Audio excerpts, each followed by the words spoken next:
Hello बच्चों, कैसे हैं आप सब? बढ़िया। संख्या जिसे हम इंग्लिश में नंबर कहते हैं, वो संख्या जब हम एक क्रम में लगाते हैं तो उसे गिनती कहते हैं। गिनती सिर्फ पढ़ने लिखने के लिए जरूरी नहीं है, बल्कि ये हमारी मदद करती है कुछ भी गिनने में, जैसे पेंसिलें, सब्जियां, फल, रुपए इत्यादि। काउंटिंग्स 1 to 100 इंग्लिश में की क्लास मैं पहले ही ले चुकी हूँ, इसलिए अब मैं काउंटिंग जिसे हिंदी में गिनती कहते हैं पढ़ाने जा रही हूँ। हिंदी में भी आप गिनती 80 तक तो जान ही चुके हैं मेरी पहले की कक्षाओं से। तो आज आपकी प्रियंका मैम आपको पढ़ाने जा रही है 81 से 100 तक की गिनती। चलिए शुरू करते हैं आज की कक्षा।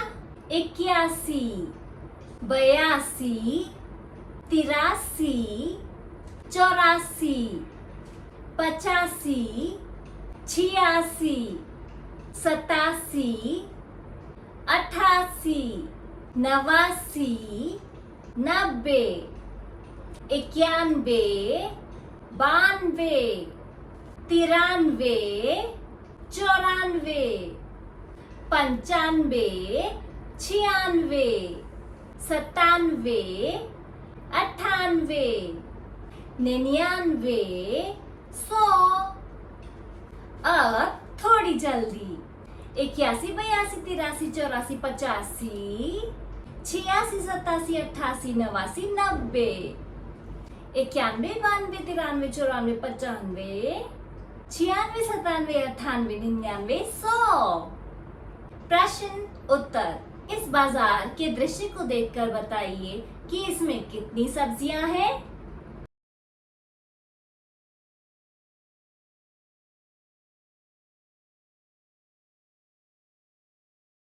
इस प्रश्न का जवाब आपको इस ईमेल आईडी पर भेजना है।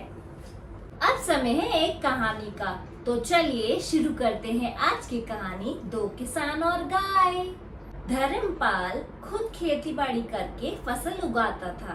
उसके पास कुछ पशु भी थे, जैसे मुर्गी, सुअर, बकरी और एक बड़ी सी गाय। गाय उसे बहुत पसंद थी क्योंकि वह बहुत सारा दूध देती थी। धर्मपाल की ज्यादातर कमाई दूध से होती थी, तो वह चाहता था कि गाय हमेशा स्वस्थ रहे। एक दिन जब धर्मपाल खेत पर काम कर रहा था, तब उसका बेटा रोते हुए उसके पास आया और बोला, गाय बीमार है और दूध भी नहीं दे रही है। यह सुन किसान तुरंत घर को गया। जब दूध निकालने की कोशिश करी तो दूध भी नहीं निकला। किसान बहुत ही परेशान हो गया कि गाय अब दूध नहीं देगी तो वह क्या करेगा। बार बार उसकी दवाई और देखरेख करने का समय नहीं है उसके पास। किसान को लगा कि अब गाय ठीक नहीं हो पाएगी, इसलिए वह उसे जंगल ले गया। जंगल के भीतर पहुंचने के बाद उसने गाय को खुला छोड़ दिया और खुद वहां से चला गया। बेचारी गाय थोड़ी देर बाद जंगल से डरने लगी और वहां से बाहर निकलने का रास्ता ढूंढने लगी। अचानक उसने एक छोटा सा घर देखा और उसकी तरफ चलने लगी। ये एक गरीब आदमी मधु का घर था। सुबह सवेरे मधु घर से बाहर आया तो दरवाजे पर उसने गाय को देखा। गाय बहुत बीमार लग रही थी और मधु को उसकी हालत पर तरस आ गया। उसने अपनी पत्नी को बुलाया मदद के लिए और कहा, इस बीमार गाय का हमें ख्याल रखना पड़ेगा। मेरे पास कुछ घास और चावल है जो ये खा सकती है। फिर मधु ने गाय के सिर पर गीला कपड़ा रखा।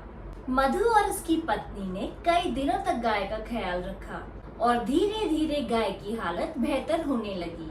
अब गाय को भी मधु से लगाव हो गया था।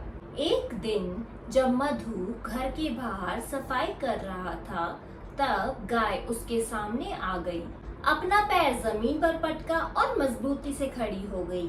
पहले मधु को समझ नहीं आया, फिर उसे लगा शायद गाय दूध देना चाहती है। वह जल्दी से एक मटका लाया और गाय से दूध लेने लगा। इतना सारा दूध देखकर वह खुशी से अपनी पत्नी के पास गया और बोला, इस दूध को बेचकर हम अच्छा पैसा कमा सकते हैं। फिर मधु बाजार गया और दूध बेचकर अच्छा पैसा कमाया। अब मधु रोज दूध बेचने लगा और जल्द ही अपने शुद्ध दूध के लिए मशहूर हो गया। गांव वालों को अब उसी का दूध चाहिए था, जिसके लिए वे अच्छी कीमत भी देते थे। ये खबर धर्मपाल तक पहुंच गई। वह बोला, मेरी गाय को चुराने की हिम्मत कैसे हुई उसकी, और वह पैसे कमा रहा है। मैं अभी जाकर अपनी गाय वापस लूंगा। धर्मपाल गया मधु के घर और बोला, मैंने सुना मेरी गाय तुम्हारे पास है, वह मुझे वापस कर दो। मधु ने कहा, गाय बहुत बीमार थी और मरने वाली थी। तुमने इसका ख्याल नहीं रखा, पर मैंने इसे ठीक किया है, इसलिए ये गाय मेरी है। दोनों बातों ही बातों में लड़ने लगे, तो फैसले के लिए वे ग्राम प्रधान के पास गए। प्रधान बोला, तुम्हारी समस्या का हल तो बहुत आसान है। तुम दोनों गाय के दाएं और बाएं खड़े हो जाओ। दोनों ने वैसे ही किया। कुछ देर तक सब चुपचाप थे। अचानक से गाय अपनी जगह से हिली और मधु के पास आकर खड़ी हो गई। अतः ग्राम प्रधान ने ये निर्णय लिया कि गाय मधु की है, क्योंकि उसने गाय को प्यार दिया और उसका अच्छे से ख्याल रखा। ये सुन मधु बहुत खुश हुआ और गाय को अपने घर ले गया। शिक्षा, जो व्यक्ति जरूरत के समय किसी की देखभाल करता है, अंत में वही उसका हकदार होता है। अगर मेरी आज की कक्षा आपको पसंद आई तो इसे लाइक करें, अपने परिवार वालों और दोस्तों के साथ इसे शेयर करें, और अगर आप मेरे चैनल पे पहली बार आए हैं तो चैनल को सब्सक्राइब करना ना भूलें। बाय।